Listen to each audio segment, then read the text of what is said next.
বিসমিল্লাহির রহমানির রহিম। রমাদান মানেই রহমত, মাগফিরাত আর নাজাতের মাস। কিন্তু একটা প্রশ্ন করি, আমরা কি শুধু না খেয়ে থাকছি নাকি সত্যিকার অর্থে রোজা রাখছি?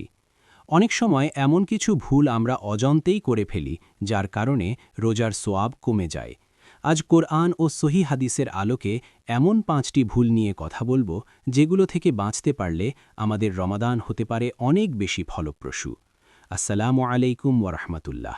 প্রিয় দর্শক, চলুন মূল ভিডিওটি শুরু করি। ভুল নম্বর 1, শুধু ক্ষুধা ও তৃষ্ণায় সীমাবদ্ধ থাকা। অনেকে মনে করেন সুবহে সাদিক থেকে সূর্যাস্ত পর্যন্ত না খেলে না পান করলে দায়িত্ব শেষ। কিন্তু রোজার উদ্দেশ্য শুধু এটুকু নয়। আল্লাহ বলেন, হে মুমিনগণ, তোমাদের উপর রোজা ফরজ করা হয়েছে, যাতে তোমরা তাকওয়া অর্জন করতে পারো। সূরা আল বাকারা 2:183। রোজার লক্ষ্য তাকওয়া, আত্মসংযম, আল্লাহ ভীতি। রাসূল সাল্লাল্লাহু আলাইহি ওয়াসাল্লাম বলেছেন, যে ব্যক্তি মিথ্যা কথা ও মন্দ কাজ ত্যাগ করে না, তার শুধু খাবার ও পানীয় ত্যাগ করার মধ্যে আল্লাহর কোনো প্রয়োজন নেই। সহিহ বুখারী হাদিস নং 1903। অর্থাৎ শুধু না খেয়ে থাকা যথেষ্ট নয়, চোখ, কান, জিহ্বা সব কিছুর রোজা রাখতে হবে। ভুল নম্বর 2, গুনাহ থেকে নিজেকে নিয়ন্ত্রণ না করা। রমাদানে অনেকেই রোজা রাখেন, কিন্তু গীবত, ঝগড়া, অশ্লীলতা বা রাগ নিয়ন্ত্রণ করতে পারেন না। রাসূল সাল্লাল্লাহু আলাইহি ওয়াসাল্লাম বলেছেন, রোজা হলো ঢাল। সুতরাং তোমাদের কেউ যখন রোজা রাখে, সে যেন অশ্লীল কথা না বলে এবং ঝগড়া না করে। সহিহ বুখারী হাদিস নং 1894, সহিহ মুসলিম হাদিস নং 1151। রোজা আমাদের চরিত্র বদলানোর ট্রেনিং। কেউ ঝগড়া করতে এলে বলতে শিখতে হবে, আমি রোজাদার। এই মাসে যদি আমরা নিজের রাগ নিয়ন্ত্রণ করতে না পারি, তাহলে আর কবে পারব? ভুল নম্বর 3, ইফতারে অপচয় ও বাড়াবাড়ি।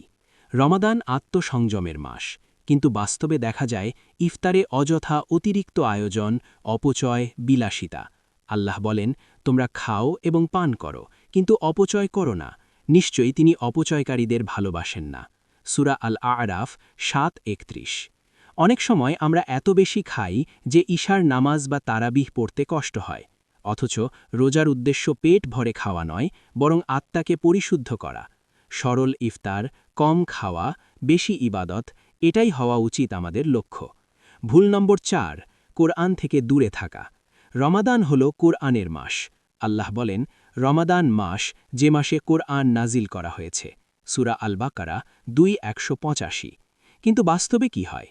সোশ্যাল মিডিয়ায় ঘণ্টার পর ঘণ্টা কাটে, অথচ কোরআন তেলাওয়াত হয় খুবই কম। রাসূল সাল্লাল্লাহু আলাইহি ওয়াসাল্লাম ছিলেন রমাদানের সবচেয়ে বেশি কোরআন পাঠকারী। সহিহ বুখারীতে বর্ণিত আছে যে জিবরাইল আলাইহিসসালাম প্রতি রমাদানে এসে নবী সাল্লাল্লাহু আলাইহি ওয়াসাল্লামের সাথে কোরআন পর্যালোচনা করতেন। সহিহ বুখারী হাদিস নং 6।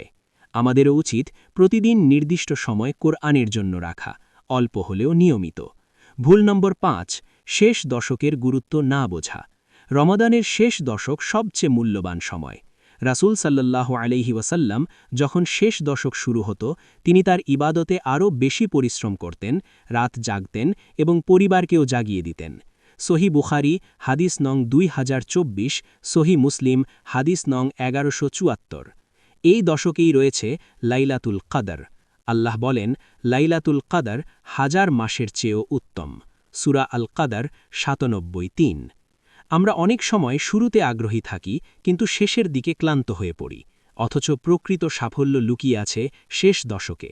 প্রিয় ভাই ও বোনেরা, রমাদান খুব দ্রুত চলে যায়। আমরা বুঝতেই পারি না কখন এই বরকতময় মাস শেষ হয়ে গেল। চলুন আজ থেকেই সিদ্ধান্ত নেই, শুধু না খেয়ে থাকব না, তাকওয়া অর্জনের চেষ্টা করব, গুনাহ থেকে বাঁচব, অপচয় কমাব, কোরআনের সাথে সম্পর্ক গড়ব, শেষ দশককে গুরুত্ব দেব।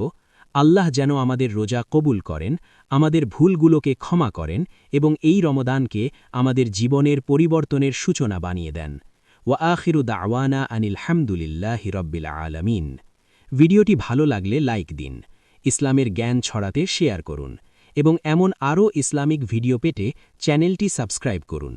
মহান আল্লাহ আমাদের সবাইকে উভয় জাহানের কল্যাণ দান করুন। আমিন।